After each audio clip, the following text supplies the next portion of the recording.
mabuk-mabukan, bukan judi, ya, merokok misalkan, atau hal-hal lain yang biasanya anak muda cari. Tapi mari kita belajar, jadikanlah Tuhan tempat berlindung kita dalam kesesakan. Berharaplah kepada Tuhan. Sekali lagi ya, pemazmur ini, saya percaya Mazmur 144 ditulis pasti ada sesuatu yang mendesak mereka. Ada sesuatu yang ingin dijawab. Ada sesuatu yang sedang mereka alami. Dan pemazmur mencoba mengajak umat Tuhan untuk yuk lihat ke Tuhan. Berharap yuk kepada Tuhan, bukan kepada manusia. Yang kedua, sadarlah bahwa di luar Allah, manusia itu tidak dapat berbuat apa-apa. Nah, ingatlah perkataan Tuhan kita Yesus Kristus ya, Yohanes 15 ayat 5. Di luar aku, kamu tidak dapat berbuat apa-apa. Ini kembali lagi di ayat 3 dan 4 tadi ya. Jangan bergantung pada diri kita sendiri. Jangan menganggap diri kita mampu. Jangan menganggap kita bisa tanpa Allah. Ketika kita menganggap diri kita mampu, disitulah kita kalah. Ya, ingat teologi dari Jonathan Edwards tadi, self-reliance leads to self-defeat. Ya, bergantung pada diri sendiri mengarahkan kita pada kekalahan diri kita sendiri. Jadi bergantunglah pada Tuhan. Dan Mazmur 144 juga mengajak para pemimpin bangsa, termasuk teman-teman pemuda Gemim yang mungkin juga berkecimpung di dunia politik, menjadi pemimpin entah di konteks pemerintahan atau mungkin konteks yang lain, untuk menaruh harapannya hanya pada Tuhan. Ya. Bukan pada uang, bukan pada manusia. Dan di tengah kondisi bangsa yang saat ini kita lihat lebih banyak berpusat pada diri sendiri, manusia, memperkaya diri, mencari popularitas, menjilat sana-sini. Mazmur 144 merupakan seruan, teman-temannya. Seruan. Agar kita nih orang-orang Kristen menyuarakan keberserahan pada Allah. Sesuatu yang membuat mungkin dunia ini merasa apaan sih begitu ya. Ngapain kita berserah seperti menyerah ya. Tapi disitulah sekali lagi ya, ketika kita menyerah, disitulah Tuhan bekerja. Dan Tuhan tidak mau bekerja pada orang-orang yang menganggap diri mampu. Bagaimana Tuhan mau tolong kalau orang yang mau ditolong itu merasa diri mampu, merasa tidak perlu ditolong. Ya kan? Maka keberserahan pada Allah itu adalah sesuatu yang penting begitu ya. Saya teringat dengan kisah dari Yakub yang bergulat dengan Tuhan ya. Ketika saat itu Tuhan tuh bergulat dengan dia, sebenarnya Tuhan itu bisa mempelecok kaki Yakub itu mungkin ketika berantem udah langsung begitu. Tapi dikatakan mereka tuh berkelahi, bergulat tuh semalam-malaman ya, sampai pagi kalau nggak salah. Saya melihat bahwa Tuhan itu ingin menunjukkan pada Yakub seberapa lama sih dia itu mau bergantung pada dirinya sendiri sampai akhirnya dia tuh tersungkur di hadapan Tuhan, ya kan? Dan barulah ketika tersungkur di hadapan Tuhan itulah Tuhan itu memberkati Yakub. Artinya saya melihat bahwa orang yang diberkati Tuhan adalah mereka yang tersungkur di hadapan Allah. Ya. Orang yang bukan berusaha untuk bergulat di hadapan Allah, tapi orang yang sudah menyadari bahwa dia lemah, dia terbatas, dan dia tersungkur di hadapan Allah. Maka gunakan selalu lutut kita untuk berdoa, rekan-rekan, dan menyuarakan keberserahan kita pada Allah. Mungkin ini saja materi saya pada eh, malam hari ini. Mungkin teman-teman habis ini kita bisa berdiskusi bersama ya. Terima kasih. Baik,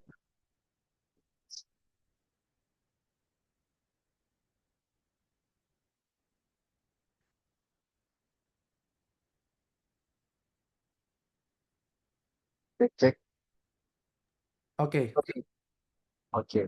Ya, puji Tuhan. Eh, jadi teman-teman, saya sudah menikmati ya. Sebenarnya saya sih harapnya 40 menitan ya, tapi luar biasa bisa lebih cepat selesai dan jelas, sangat jelas dan sangat penuh berisi berkat yang luar biasa. Terima kasih Kak Bima. Nah, teman-teman, kita akan masuk ke dalam sesi diskusi dan eh, mungkin untuk kesempatan ini saya akan berikan terlebih dahulu uh, ya orang bertanya yang bisa bertanya. Namun di luar saya, ya, karena saya ingin bertanya juga, eh mungkin tadi banyak diulas soal bagaimana kita sebagai orang Kristen meletakkan pengharapan kita kepada Tuhan. Saya pernah jadi tempat curhat dan seseorang bercerita tentang keadaan dia yang menjadi mungkin kecewa dengan diri sendiri ya, tapi berdampak kepada relasinya dengan Tuhan. Jadi dia itu punya satu kerinduan, satu yang dia percaya bahwa Tuhan aku dan itu bukanlah satu hal yang dia tahu yang apa bakal atau sebagainya. Nah, satu kali dia sudah sangat berharap dan uh, apa yang dia inginkan itu bisa terrealisasi terjadi. Tapi uh, tiba-tiba itu bukan seperti yang diharapkan. Nah, dia menjadi kecewa dengan dirinya yang terlalu berharap dan dia bilang bahwa alangkah baiknya untuk berharap kepada Tuhan jangan berharap yang spesifik kepada Tuhan. Nah, bagaimana menurut Kak kira-kira dengan pandangan dia seperti ini? Saya sih cukup bingung juga ya karena uh, uh, kalau kita mengatakan bahwa Tuhan pasti bisa memberikan apa yang dia minta secara spesifik, mungkin bisa mengecewakan hal yang tidak sesuai dengan apa yang Tuhan kehendaki terjadi. Mungkin nggak bisa kasih penjelasan soal itu. Terima kasih. Oh, Yang lainnya siap-siap pertanyaannya, tolong. thank you Kak Patris. Coba saya ulang lagi ya pertanyaan tentang ada orang yang bergumul dan dia meminta hal yang spesifik kepada Tuhan, tetapi tidak dijawab sesuai dengan hal spesifik itu yang dia minta, begitu ya, Kak ya? Iya, nggak sesuai harapan apa yang Tidak terjadi. sesuai harapan. Oke, oke. Ya, ini bagi saya pergumulan yang nyata ya, teman-teman ya. Saya pun juga merasakan hal yang demikian. Dan memang gini ya, saya melihat berteologi itu sesuatu yang bukan cuma sifatnya kognitif ya. Tapi bahkan saya mengalami sendiri ketika saya tahu banyak, tetapi hati saya ini bisa tidak sesuai dengan, tidak sejalan dengan apa yang saya percaya tentang Allah. Emosi itu sangat apa ya, mengambil bagian besar juga ya ketika kita beriman kepada Tuhan. Kita bisa tahu bahwa Allah itu baik, kita bisa tahu bahwa Allah itu bisa menjawab doa kita. Tapi ketika diperhadapkan dengan kenyataan, apa yang kita percayai memang bisa goyah begitu ya. Dan saya melihat ini sesuatu yang wajar. Maksudnya sesuatu yang memang sangat manusiawi dihadapi oleh seorang Kristen. Ketika dia berhadapan dengan kenyataan yang memang dia berdoa, tetapi dia tidak mendapatkan sesuai dengan apa yang dia harapkan. Tetapi dalam pergumulan saya juga menghadapi hal-hal seperti ini, saya kembali berusaha untuk kembali melihat apa yang dikatakan oleh Alkitab ya. Sekalipun apa yang saya rasakan, sekalipun apa yang menjadi emosi saya merasakan, sepertinya tidak seperti ini Tuhan seharusnya. Tapi yang selalu saya ingat adalah doa Paulus.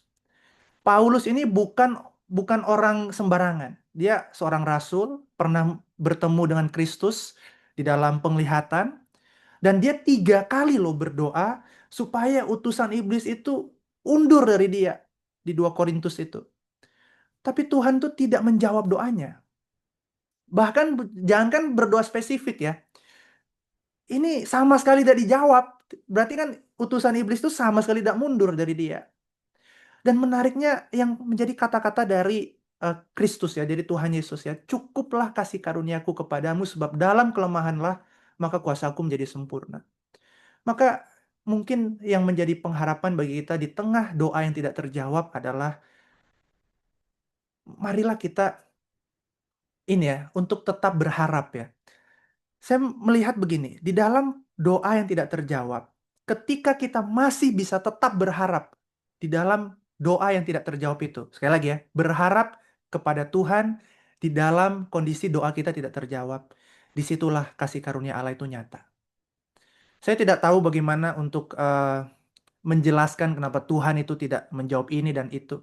Tapi yang saya tahu adalah Tuhan itu memberikan kita iman untuk tetap berharap sekalipun doa kita tidak dijawab.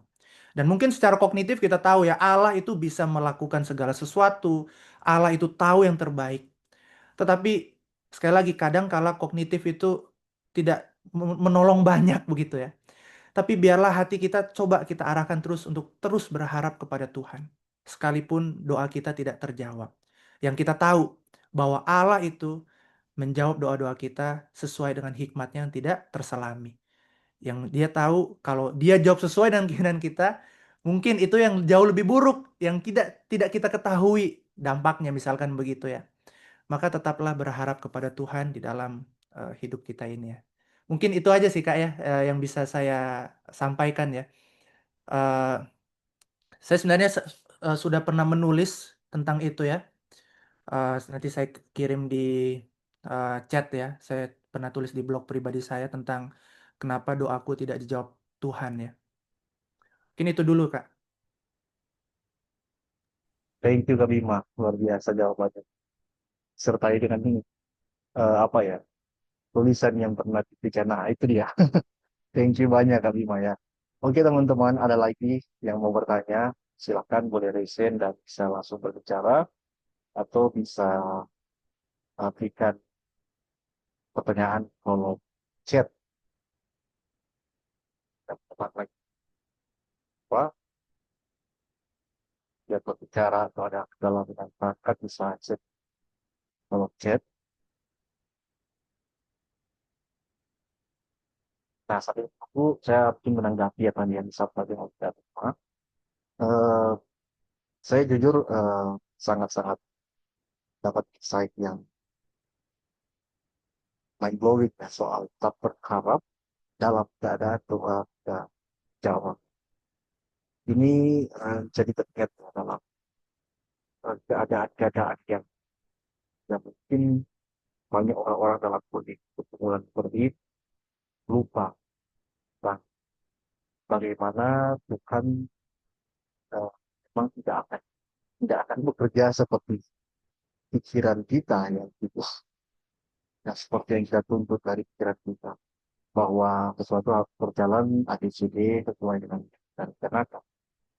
Dan tadi yang bagus sekali kan, wow, karena Tuhan bisa memberikan jawabannya dengan cara yang sangat selalu, dengan cara yang di luar ekspektasi kita, tapi tidak bertentangan dengan dan kita malah bisa berlimpah-limpah supaya kita yang kita dapatkan lebih dari lebih banding dengan apa yang kita inginkan yang spesifik itu ya. Eh, Terima kasih kan untuk jawabannya ya. Satu hal yang mungkin masih menjadi kebingungan banyak orang dari sisi pastoral ketika mereka datang diberikan motivasi atau doakan adalah ketika mereka kita eh, sulit untuk menerima waktu Tuhan, kairos-nya Tuhan. Seringkali mereka meminta sesuatu dan yang menjadi titik kekecewaannya adalah mereka berharap itu terjadi secara segera, secepat mungkin. Tapi yang menjadi mungkin pertanyaannya adalah apakah permintaan kita memang ya dalam keberserahan kita dalam dalam eh, kesabaran kita meminta, apakah alangkah baiknya kita tidak memberikan deadline pada Tuhan atau mungkin mungkin ya ada peluang untuk itu kan bahwa kita bisa deadline Tuhan di hari ini saya akan begini kiranya seperti ini mungkin bisa dikomentari ya Kak Solfi itu tapi Wah, thank you Kak Patris. Ini menarik sekali ya. Karena bagi saya Gen Z ya, itu tipikal Gen Z kan tipikal yang suka cepat ya, serba instan ya. Apalagi digital natives kan semua serba instan begitu ya. Saya melakukan itu soalnya. Saya sering kali dalam doa-doa ya pengennya Tuhan kalau bisa secepatnya lah, ini udah kelamaan nunggu begitu misalkan ya. Kadang juga kalau kasih deadline mungkin secara eh, ngomong belum pernah enggak, tapi mungkin secara motivasi juga ada pengen gitu ya, Tuhan kasih deadline. Nah begini ya, kalau saya menjawabnya begini, hubungan kita dengan Tuhan itu otentik ya. Jadi jadilah Gen Z yang seperti itu menurut saya. Maksudnya ya jujur aja di depan Tuhan. Tuhan, saya sebenarnya pengennya ada deadline nih. Kalau bisa cepat. Tapi sikap yang terakhir adalah lihat lagi teladan Kristus ya. Ketika dia berdoa di Taman Getsemani. Bukan kehendakku tapi kehendakmu yang jadi begitu ya. Dan itulah yang seharusnya menutup setiap doa kita. Isinya apapun kita bisa ungkapkan. Karena relasi dengan Tuhan itu sifatnya intim ya. Kalau intim kan nggak ada yang ditutup-tutupi kan. Sekalipun kita mau tutup-tutupi, ya Tuhan udah tahu isi hati kita. Lebih baik jujur, ya kan? Tapi marilah menutup setiap doa dengan ya perkataan Kristus itu ya. Jadilah kehendakmu bukan kehendakku.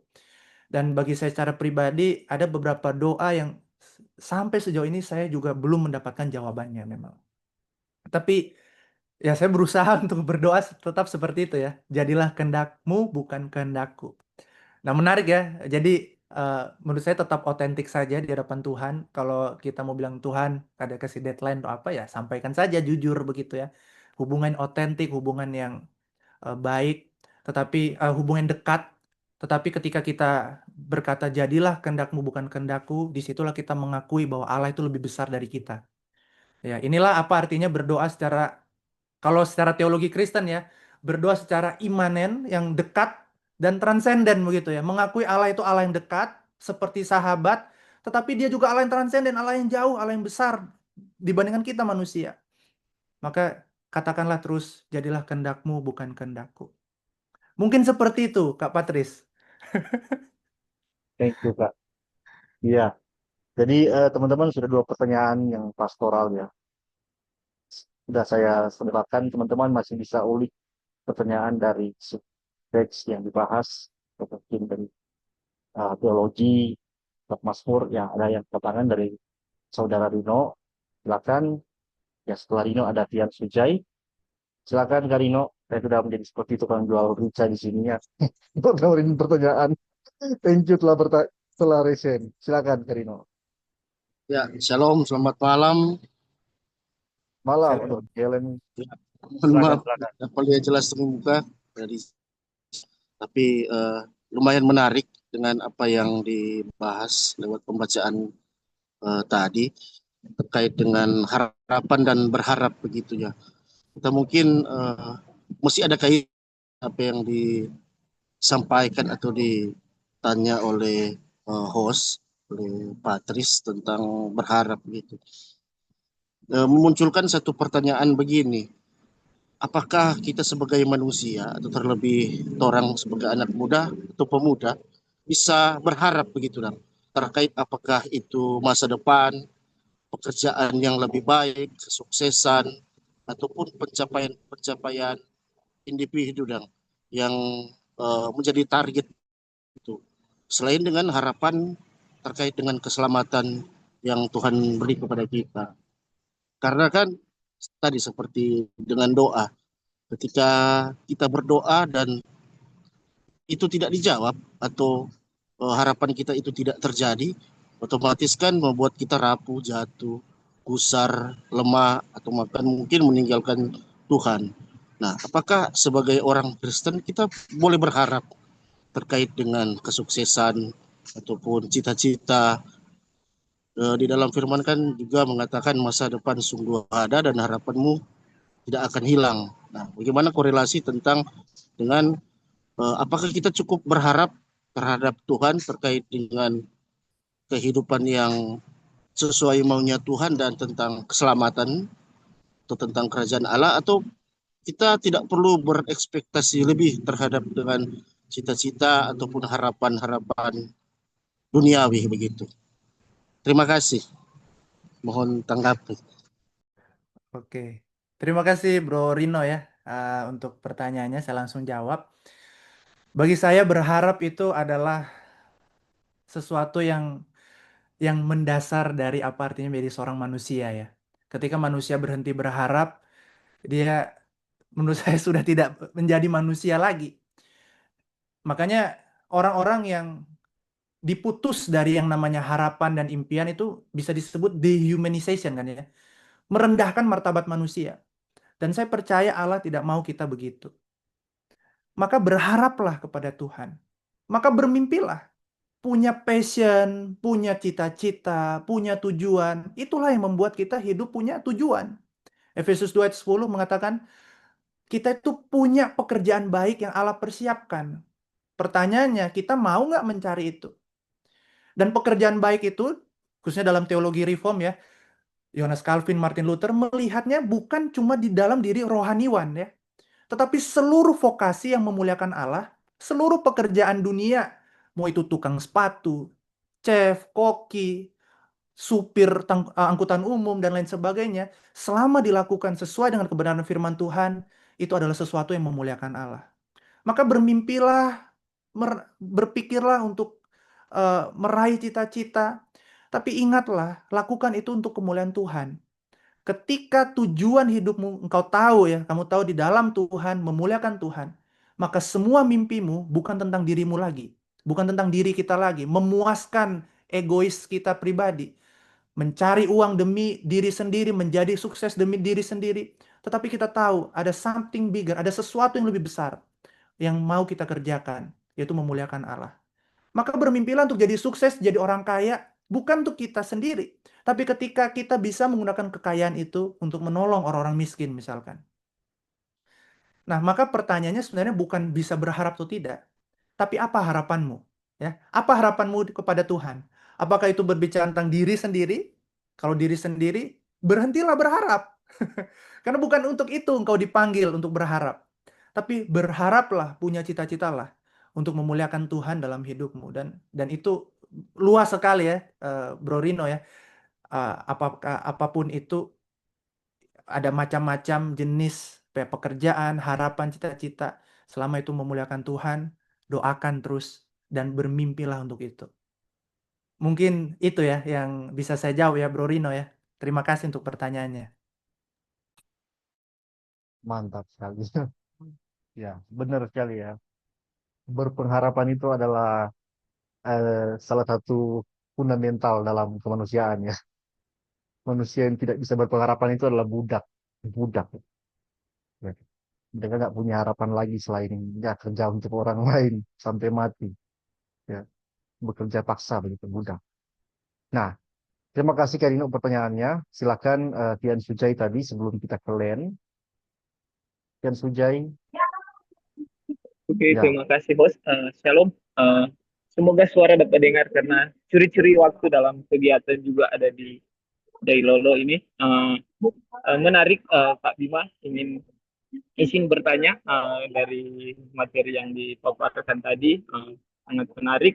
Tapi saya pribadi ingin mengembangkan dalam pertanyaan di ayat 15 karena ini berkaitan dengan tema sebagai warga Gemim di MTPJ di minggu berjalan di minggu depan. Menarik di ayat 15 ini kalau kita ingin bertanya pertanyaannya seperti ini Kak. Apa ukuran kebahagiaan suatu bangsa? Apakah ini bagaimana ketika orang melihat berbeda dengan pandangan dunia modern? Karena pandangan dunia modern, dunia biasanya mengukur kebahagiaan itu dari ekonomi, teknologi, kestabilan politik sosial, bahkan pun indeks kebahagiaan dunia itu biasanya dilihat dari pendapatan, kesehatan, kebebasan, dan solidaritas sosial. Bagaimana dengan ayat 15 ini? Kalau melihat ini relasinya itu tentang relasi dengan Allah. Apakah ini dengan pandangan dunia modern ini berbeda dalam pandangan di ayat 15? Mungkin itu pertanyaan dari kita Kak, karena suara di sini mulai ribut. Terima kasih. Oke, terima kasih Bro Vian ya. Wah, pertanyaan ini susah sekali ya. Saya tidak terpikir juga sih. Begini ya, pertama-tama kita lihat konteks dulu ya. Mazmur 144 ini kan ditulis di bangsa Israel yang sifatnya teokrasi ya. Bangsa yang memang, ya, dia ini bangsa seperti negara-negara, mohon maaf ya teman rekan-rekan kita yang dari seberang, yang memang negara agama begitu. Nah, menariknya Indonesia kan bukan seperti ini ya. Maka kalau kita mau tafsir ini ayat 15, berbahagialah bangsa yang Allahnya ialah Tuhan, dan kita mau mengukur kebahagiaannya itu dari mana, maka sebenarnya tidak linear begitu ya. Karena saat itu sekali lagi bangsa Israel itu teokrasi, bangsa Indonesia tidak begitu. Tetapi mari kita melihat. Jadi melihat kebahagiaan itu bukan pada diri sendiri, sekali lagi, bukan pada apa yang saya bisa lakukan, apa yang bisa saya berikan kepada Allah, tetapi apa yang Allah berikan kepada kita. Kebahagiaan yang tidak tergantung pada apa yang saya miliki, berapa banyak uang yang saya miliki, tetapi kebahagiaan yang didasarkan pada kasih Allah itu kepada kita. Cukup abstrak, tapi coba saya ini ya, eh, realisasikan dalam yang lebih praktis ya dalam kehidupan kita ya. Memang sifatnya ini tidak mungkin langsung satu bangsa Indonesia bertobat ya, mungkin saja bisa ya, tapi mungkin cukup kecil kemungkinannya. Tapi marilah kita mulai dari komunitas yang lebih kecil dalam kehidupan kita, misalkan keluarga ya, keluarga. Nah, pertanyaannya begini, di dalam keluarga ketika kita sedang dalam pergumulan, ketika kita misalkan melihat tetangga kita punya mobil baru, punya naik rumah baru misalkan, apa dalam hati kita dengan jujur bertanya yang terbesit pertama kali?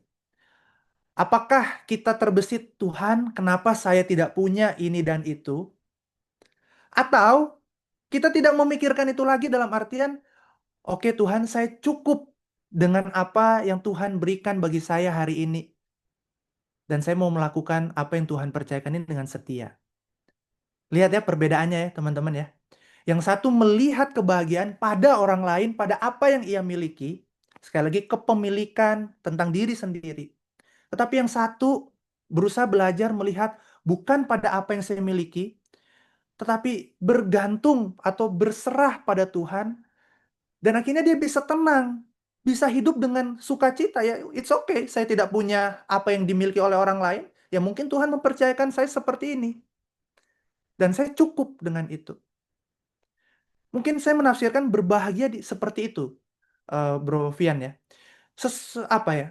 Kondisi yang tidak bergantung pada apa yang saya miliki, apa yang dikatakan oleh dunia tentang kebahagiaan atau apa, tetapi sesederhana bahwa saya itu punya Kristus, saya cukup.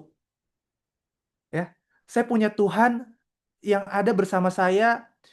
Ya, saya tetap bekerja mencari uang tentu, tetapi itu bukan yang menjadi tujuan utama saya lagi, memuaskan diri sendiri. Tapi selama saya punya Tuhan, itu cukup. Itu kebahagiaan menurut saya. Dan ketika kita berbahagia di dalam Allah, disitulah Allah paling dimuliakan dalam hidup kita. Mungkin seperti itu yang bisa saya jawab, Bro Fian. Mungkin masih abstrak, bisa kalau ada follow up question lagi, silakan. Ya, saya kira cukup jelas ya, memberikan apa menjawab pertanyaan tadi dari skala yang lebih kecil ya untuk mengetahui skala yang lebih besar gitu. Thank you banget ya Bima ya. Menurut saya itu jawaban yang sangat baik. Gimana untuk Kian sendiri? Kalau sudah jelas, mungkin kita bisa lanjut ke Len ya. Len tadi sudah raise hand, disilakan untuk bisa memberikan pertanyaan. Ini pertanyaan kelima ya, Oke, dihitung dengan dua pertanyaan saya tadi. Ya, silakan.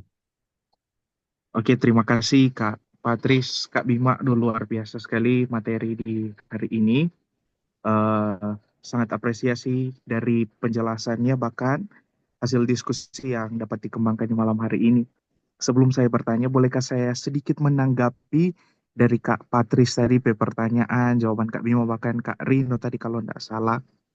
Memang apalagi orang sebagai anak muda sangat relevan sekali dengan hal-hal yang seperti ini. Kita selalu percaya bahwa Tuhan selalu menjawab kita berdoa dengan dua hal, ya dan tidak. Jadi kalau kita anggapan itu tidak menjawab, berarti kita anggap Tuhan tidak menjawab, Berarti tapi anggapan itu bahwa berarti Tuhan tidak menjawab tapi doa itu dengan berkata tidak.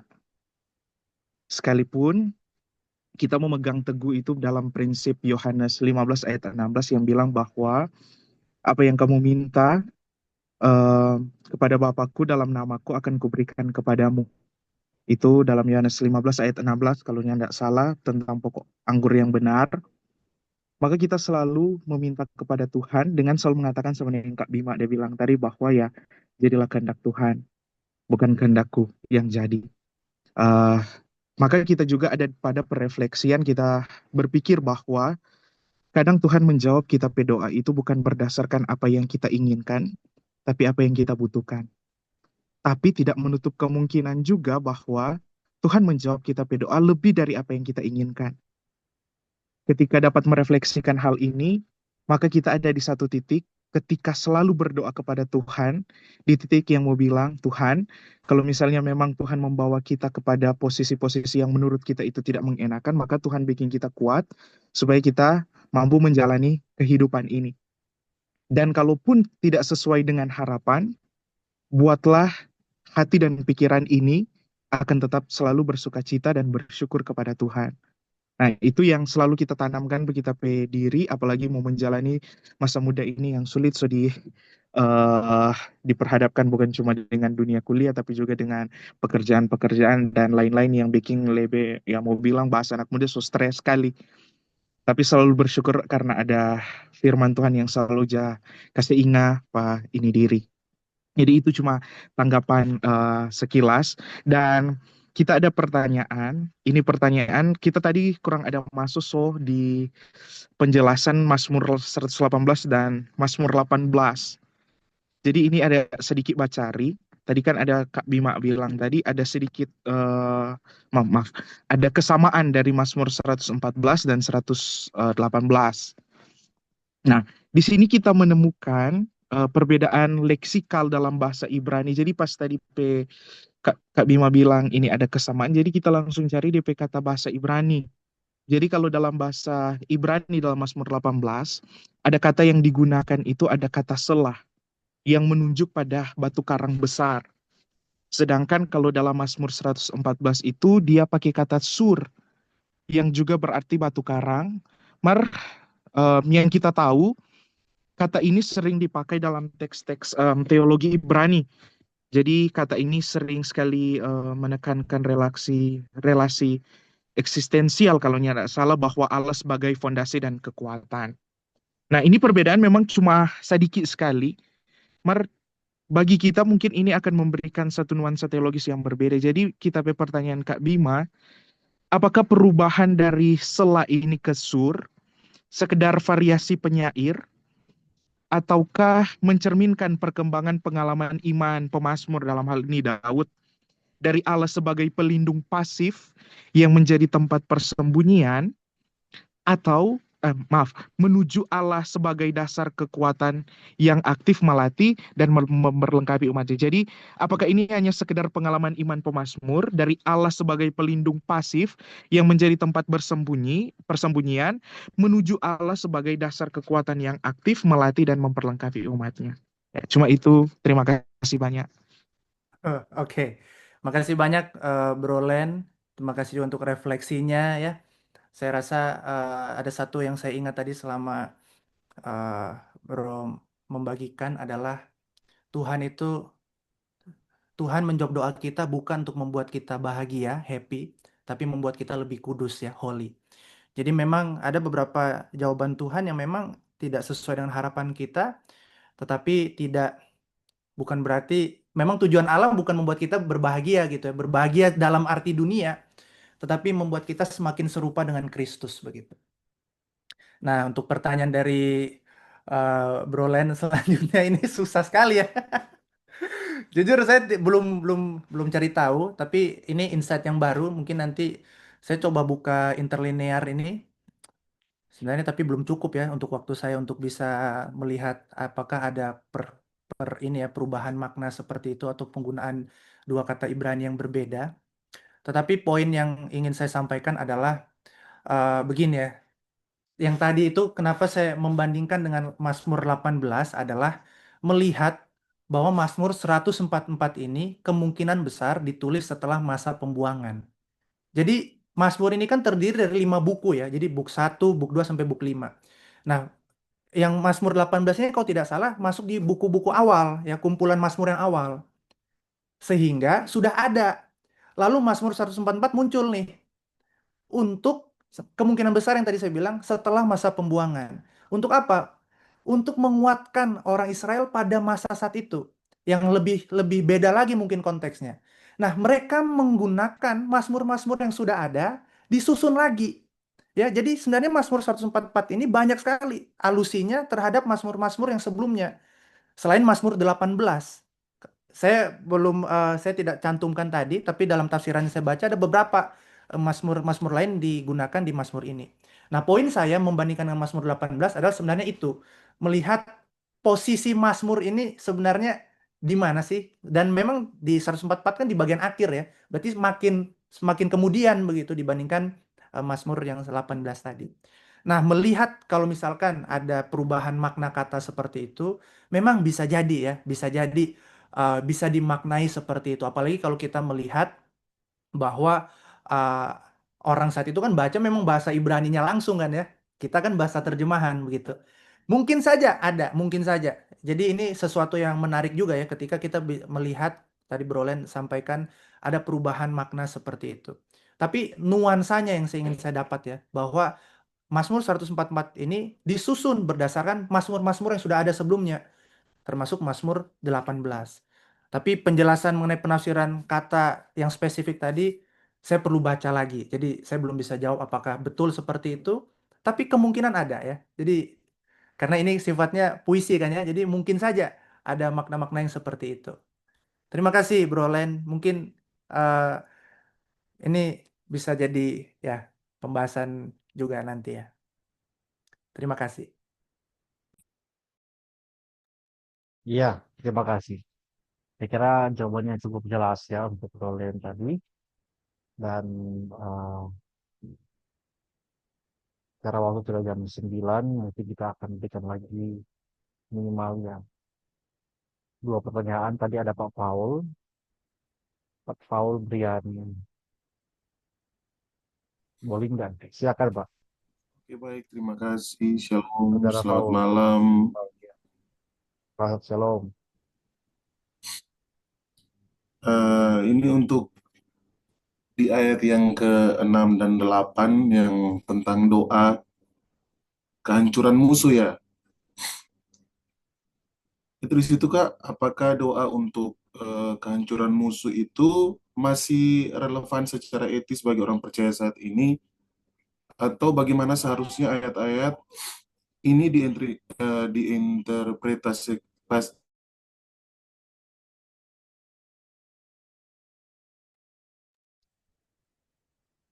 Halo Bro. Suaranya hilang, Brandel Paul. Tiba-tiba hilang suaranya. Iya. Kita tunggu saja. Tapi tadi pertanyaannya harusnya sudah cukup jelas ya. Iya, iya. Mungkin tapi dia ada keterangan-keterangan tambahan. Bro Paul, masih terdengar? Ringan mungkin. Tapi dia tadi pertanyaannya apakah kehancuran muslim masih relevan untuk konteks Hmm, sekarang atau harus diinterpretasi dengan perspektif yang berbeda. oke. Kita tunggu dulu atau gimana nih Kak Patris? Keluar dia. Mungkin kita tunggu dulu ya. Iya. Atau Ada yang yang lain? lain dulu? Kalau belum, kita mungkin bisa sedikit mendengar tanggapan balik dari Len tadi yang mungkin ingin memberikan tanggapan. Oke Kak, mohon maaf ya Kak, nggak ada niat sih sebenarnya tadi, cuman Silakan. cuma terlintas sejenak saja ketika ada persamaan, selalu ketika ada persamaan begitu kan rupa akan selalu terpikir apakah bahasa atau teks aslinya itu akan merujuk pada hal yang sama juga dengan terjemahan kita saat ini atau enggak. Jadi sempat ada cari tadi interlinier, apakah ini memang penggunaan kata yang sama atau tidak. Ternyata saya mendapati ini memang penggunaan kata yang berbeda. Jadi jadi pertanyaan apakah ini memang merubah DP nuansa atau ada hal terselubung di dalam sini dalam Mazmur 18 dan 144 atau tidak. Kita pun secara pribadi ini Bapak tanya. Jadi mohon maaf nih Kak, tidak ada niat sebenarnya. Nggak apa-apa, bro. Santai. Ini kan Aman, PA. aman, aman. Iya. Bro Len ini apakah mahasiswa teologi juga? Kita udah pada kenal nih suara malu. Apa ya? Coba melengkap dulu, Bro Len. Iya, mahasiswa, mas, sementara belajar, masih belajar. Satu suara seperti ini. Kita kenal nih suara. Marlin tahu rupa samar-samar. Maaf, di maaf di sini hujan keras sekali, jadi jaringan sangat-sangat tidak memungkinkan untuk on cam. Maaf. Nama yang kita minta. Bukan. Dia bukan DP nama, no. Rahasia, guys. Oke, mungkin bro boleh eh, cari tahu lagi nanti mungkin pas pas di kuliah atau ada literatur-literatur karena ini menarik. Jadi ini tadi kita karena memang waktu persiapan juga memang tidak terlalu banyak, jadi tidak melihat cara jeli ya itu bagian tadi itu ya. Tapi itu pertanyaan kritis. Jadi baik sekali untuk sebenarnya untuk ditanyakan.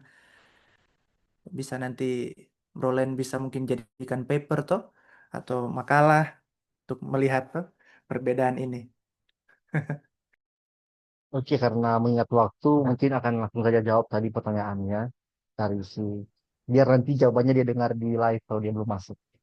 Jadi Oke, di oke. uploadan di YouTube Pembinaan Oke, Penggereran. oke. Siap. Hmm. Nah, jadi begini ya, ini menarik juga ya pertanyaan ini ya, bahwa 6 sampai 8 ini apakah kita masih relevan atau tidak ya.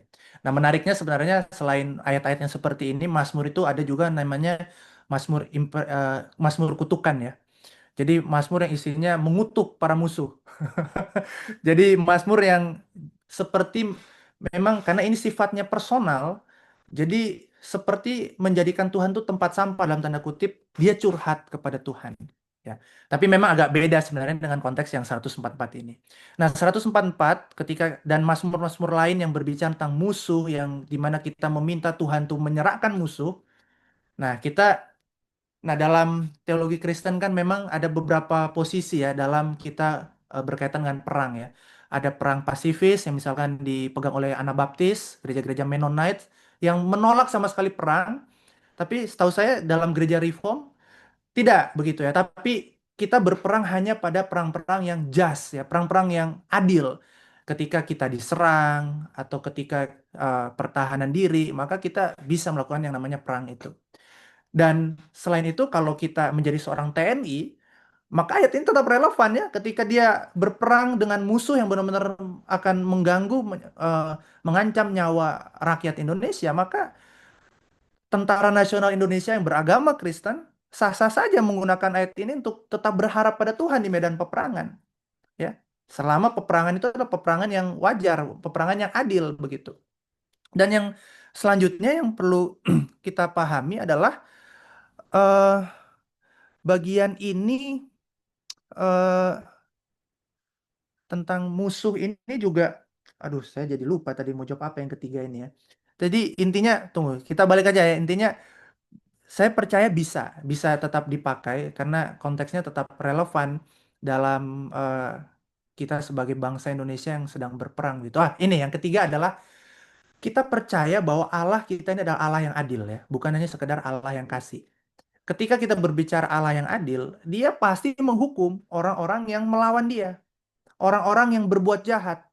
Dan kita percaya, sekalipun bukan kita yang akan membalaskan itu, kita percaya Allah kita akan membalaskan uh, kejahatan manusia itu kelak dalam hari penghakiman. Ya. Jadi kita bisa membaca ini, melihat ini sebagai bentuk kita untuk percaya dan ini ya, berharap bahwa Tuhan itu akan, keadilan Tuhan kelak akan dinyatakan begitu. Karena kalau kita lihat ya, umat Israel itu kan karena dia negara teokrasi, adalah negara yang atau umat yang merupakan alat keadilan Tuhan dalam tanda kutip ya. Ketika misalkan ketika orang Israel itu berperang lawan orang-orang yang bangsa-bangsa yang misalkan menyerahkan anak-anaknya ke dalam untuk sebagai persembahan dewa-dewi, misalkan di Pentatuk itu ya, di Perjanjian Lama kan sebenarnya juga seperti itu. Jadi kita bisa melihat juga bahwa musuh di sini adalah orang-orang yang melawan Tuhan ya, orang-orang yang mempersekusi iman Kristen. Ya mungkin bukan kita yang akan membalas, tapi Allah kita percaya Allah yang akan membalaskan kejahatan orang yang jahat itu. Itu mungkin yang bisa kita maknai ya. Terima kasih. Nah, sebenarnya tadi saya bilang tuh ada orang, tapi karena yang katakan ini adalah penatua saya di jemaat saya, saya kecualikan dia. Ya, silakan Ketua Rena berikan pertanyaan. Selamat malam. Selamat malam, Ya, Kak. Shalom. Terima kasih untuk kesempatan yang diberikan. Sungguh sangat menarik tadi pembahasan dari Kak Bima. Salam kenal Kak Bima. Mungkin tadi Kak Patris sudah bilang kalau saya sama Kak Patris ini satu jemaat. Ya tidak adil ya Kak. Nanti kalau misalnya ada yang angkat tangan nanti dipersilakan juga. Ya, jadi mungkin tadi sudah sangat jelas ya mengenai pemahaman pemaparan materi. Cuman ada satu hal yang menggerogoti hati saya. Ya, di ayatnya yang ke-15. Mungkin tadi sudah dijelaskan terkait konsep berbahagia tentang berbahagianya suatu bangsa gitu. Konsepnya tadi sudah dijelaskan, ada satu penanya tadi yang saya dengar, dan Kak sudah menjelaskan konsep berbahagia. Tapi untuk kali ini pertanyaannya lebih ke point of view-nya kata Tuhan gitu.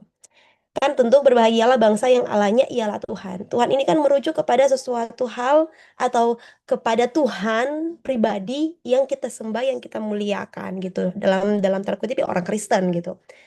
Di mana hal ini berhubungan tentu berkorelasi dengan konsep bahwa tidak semua orang percaya kepada Tuhan yang kita sembah dan kita muliakan gitu. Mungkin hal ini juga berkorelasi tentang cara setiap orang Kristen diberikan tanggung jawab untuk menginjil dalam artian untuk menyebarkan kabar baik tentang Yesus Kristus gitu. Mungkin kata berbahagia di sini ya lebih merujuk bahwa ya berbahagialah kalau suatu bangsa itu punya Tuhan yang maha besar, Tuhan yang maha kasih, Tuhan yang benar yang kita sembah gitu. Tapi bagaimana caranya supaya kita bisa menjadi satu pelopor, menjadi satu alat Tuhan untuk menyampaikan berita kebenaran gitu kepada banyak orang. Karena memang terus terang saja dalam kehidupan anak muda di zaman sekarang, saya melihat bahwa konsep penyebaran Injil mungkin dalam hal-hal sederhana itu dianggap sebagai sesuatu yang kuno atau dianggap sebagai sesuatu yang biasa. Dalam artian, kan tugas penginjilan itu tugasnya para pendeta. Tugas penginjilan itu tugasnya para hamba Tuhan dalam artian yang punya gelar. Tugas penginjilan itu tugasnya dari pelayan khusus gitu. Kita ini jemaat biasa yang nggak punya tugas inilah, jadi nggak usah lah gitu. Padahal sebenarnya amanat agung dari Yesus Kristus itu merujuk kepada semua orang percaya. Mungkin bisa ditanggapi Kak Bima seperti apa sebenarnya maksudnya? Iya, terima kasih. Oke, makasih Kak Riena ya. Iya, Oke. Ya, melihat ayat 15 dalam konteks POV misional ya, ini menarik juga nih. Jadi bisa jadi ya melihat Mazmur 15 dalam terang Matius 28 ayat 19 sampai 20 tentang amanat agung, bahwa sebuah bangsa atau ya sebuah negara akan berbahagia ketika orang-orang di dalamnya itu mengenal Allah Tritunggal dalam kehidupan mereka. Berbahagialah bangsa yang Allah-Allahnya ialah Tuhan begitu. Yang benar-benar secara ini ya, secara nyata real memang semua orang di bangsa itu adalah orang percaya begitu. Nah, tapi begini ya, sekali lagi untuk menjadi sebuah negara yang teokrasi seperti ini kan sangat sulit ya. Jadi melihat ini sebenarnya sebagai pengharapan ya, bukan sebagai sesuatu yang benar-benar ya bersyukur kalau memang Tuhan mengizinkan itu terjadi, tapi melihat ini sebagai pengharapan, sebagai tujuan ya, bahwa bangsa kita ini tidak akan berbahagia kecuali kita tunduk kepada Allah yang benar. Dan mungkin ketika selama kita hidup itu tidak terjadi dalam konteks seluruh orang Indonesia percaya pada Tuhan, tapi seperti yang tadi Kak Riana bilang, dimulai mungkin dengan hal-hal sederhana di tengah masyarakat sekitar kita ya. Pertanyaannya saja yang lebih sederhana, bahkan kota Manado ya, yang notabene mayoritas Kristen, apakah sudah berbahagia sebagai kota yang Allahnya ialah Tuhan? Seperti itu juga mungkin kita bisa bertanya. Jangan muluk-muluk ke bangsa Indonesia. tapi mulailah juga dari kota kita begitu kan. Dan saya melihat sepertinya tugas kita sebagai seorang percaya untuk mulai dan terus mengabarkan Injil tuh sesuatu yang tetap tidak akan ini ya, sirna atau usai begitu. Sepertinya kebutuhan itu tetap ada dan akan selalu ada. Dan untuk itulah orang Kristen ada. Orang Kristen ada orang Kristen itu tetap bertumbuh ketika dia mau menginjili sebenarnya. Dia mau keluar, ya. Orang Kristen yang cuma dicekcoki makanan rohani, dengar khotbah aja, dia jadi orang Kristen obesitas, ya. Orang Kristen yang besar, tapi tidak pernah keluar begitu. Dan itu yang seharusnya kita lakukan. Seorang Kristen yang mau bertumbuh, yang mau imannya dikuatkan, dia mau nggak mau harus menginjili. Dia mau nggak mau harus membagikan imannya. Dan itu tidak hanya dalam penginjilan secara verbal misalkan. Tapi yang paling sering, yang paling mudah dilakukan oleh anak muda adalah penginjilan melalui relasi. Ya. Membangun pertemanan, membangun persahabatan, intensional untuk datang ke rumah orang yang belum mengenal Tuhan, berbagi hidup dengan dia, memberi waktu untuk dia. Ya. Saya di sebelah rumah saya persis ini ada orang non-Kristen yang sedang sakit. Beberapa waktu lalu, ini sedang saya coba lagi. Saya intensional untuk datang ke rumahnya, ngobrol, ya. Jadi nggak menginjili dulu, ngobrol aja dulu. Terakhir ditutup dengan doa secara Kristen. Nah, harapannya adalah membangun jembatan dulu nih. Membangun jembatan untuk orang ini setidaknya punya pertemuan dengan seorang percaya, ya. Dan lebih menariknya orang anak muda, ini yang saya datang ini orang yang sudah tua begitu ya, udah dewasa begitu. Anak muda sepertinya jauh lebih banyak begitu. Entah dia di rumah, entah dia di kampus begitu ya, di tengah masyarakat. Nah, pertanyaannya, bagaimana kita membangun relasi dengan mereka yang belum mengenal Kristus? Relasi apa yang kita bangun ya? Sembari kita berdoa kepada Tuhan, Tuhan, saya memang mau berusaha nih menginjili untuk ini nih. Yuk, apa ya Tuhan yang bisa saya lakukan? Beri saya hikmat Tuhan. Nah, itulah yang sebenarnya bisa kita baca juga ya dari ayat 15 yang seperti tadi Kak Riana bilang ya. Sebagai sebuah tujuan ya, sebuah pengharapan ke depan bahwa ya bangsa yang seharusnya kita tinggali sekarang semoga dalam anugerah Tuhan berbahagia ketika kami ini sebagai bangsa Indonesia mengenal Tuhan sebagai Allah ya. Mungkin itu saja yang bisa saya bagikan ya, dan ini sesuatu yang menarik. Terima kasih sudah menyampaikan perspektif ini ya Kak ya. Ya, baik Kak Bima, terima kasih. Dikembalikan lagi kepada MC. Thank you, Pena, ya. Kira-kira tanya kalau di PA. Iya, teman-teman, kita mungkin sudah selesai sampai di sini. Jadi tanya jawab. Dan terima kasih untuk semua yang telah bertanya. Dan terima kasih untuk semua yang sudah memberikan jawaban-jawaban yang jelas, yang berisi, dan sangat-sangat menguatkan. Tuhan memberkati. Dan kita akan masuk ke dalam kesimpulan. Ya, dan Oke, ya kesimpulan sebenarnya sudah ya, tadi kita sudah lihat, tapi satu hal yang mungkin saya ingin kembali tekankan adalah dalam hidup kita ada beberapa hal yang memang bisa kita ubah dan dan tidak bisa kita ubah. Maka mintalah hikmat daripada Tuhan untuk mengubah apa yang bisa kita ubah, menerima apa yang tidak bisa kita ubah, dan membedakan keduanya ya. Membedakan mana yang bisa kita ubah, mana yang tidak bisa kita ubah. Dan dalam semuanya itu, marilah kita terus berharap kepada Tuhan, sebagaimana pemazmur percaya dan mengatakan ungkapan imannya ya. Ya Tuhan, apakah manusia itu sehingga engkau memperhatikannya, dan anak manusia sehingga engkau memperhitungkannya. Manusia sama seperti angin yang berembus, hari-harinya seperti bayang-bayang yang lewat. Tetapi dalam semuanya itu, pemazmur berkata, terpujilah Tuhan, gunung batuku, yang mengajar tanganku untuk bertempur dan jari-jariku untuk berperang. Dialah sekutu yang setia dan kubu pertahananku, kota bentengku dan penyelamatku, perisaiku dan tempat aku berlindung, yang menundukkan bangsa-bangsa ke bawah kuasaku.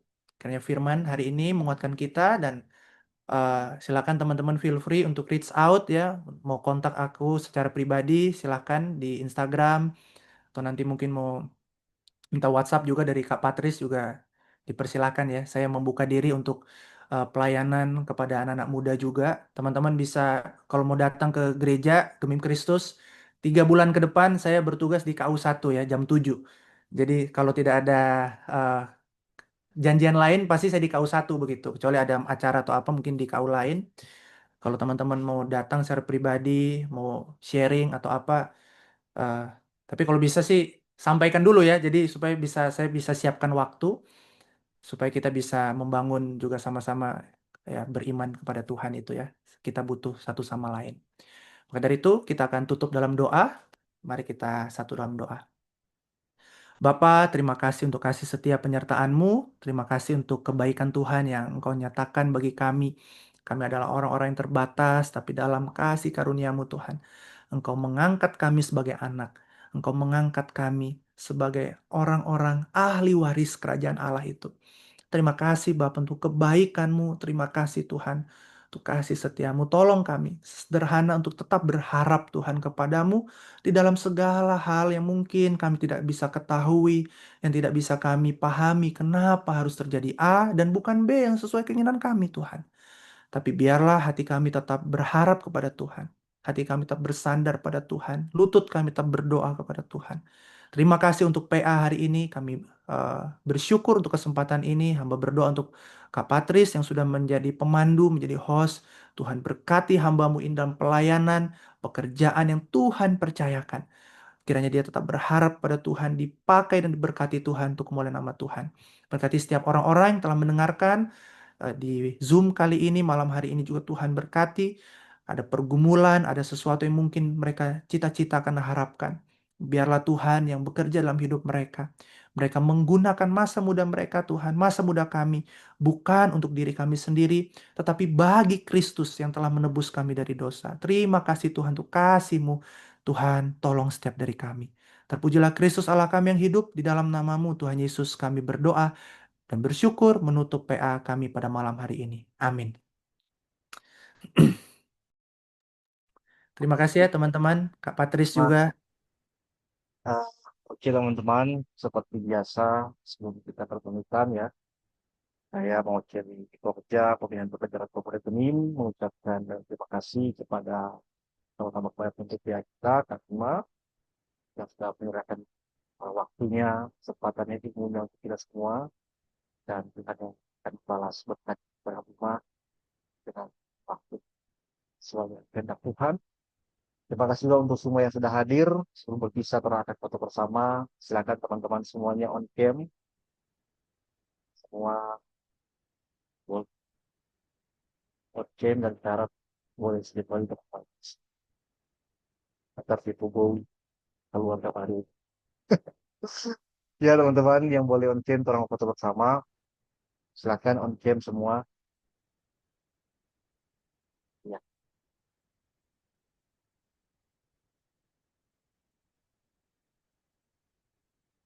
berarti kan tadi jalan ini dan belum. Dan sementara berjengkung aksiden lagi. Kalau sudah semua teman-teman, ikat senyum termanisnya sebelum terangning kayak obor bangunan. Kita hitung 1, 2, 3. Kembali lagi obor bangunan teman-teman. 1, 2, 3. Ya, selesai. Oke, sampai di sini pertemuan dia malam ini. Terima kasih banyak semuanya yang sudah hadir, khususnya Kak Bima. Tuhan memberkati, sukses selalu Kak. Ya, jangan bosan-bosan untuk diajak menjadi PA ya, kemudian hari. Sama-sama kasih jadwal Ya, Kak Bima ini. Karena bagus sekali dia Terima malam, kasih luar biasa. Kak Bima. Ya, sama-sama terima kasih. Tuhan berkati semua Terima ya. kasih Patris. Terima Makasih kasih Kak Bima, teman-teman. salam kenal. ini Salam dengan kenal. Gratia ini, nyaman nama Gratia ini KPPSG, bidang pembinaan pekerja rakyat. Mau ditanya. Oh, oke. Salam kenal, Kak. On cam dulu, Wak. Benar. Salam kenal. Iya. Wah, benar. Oke, Zoom akan ditutup. Tuhan berkati semuanya. Sampai jumpa. Oke, terima kasih.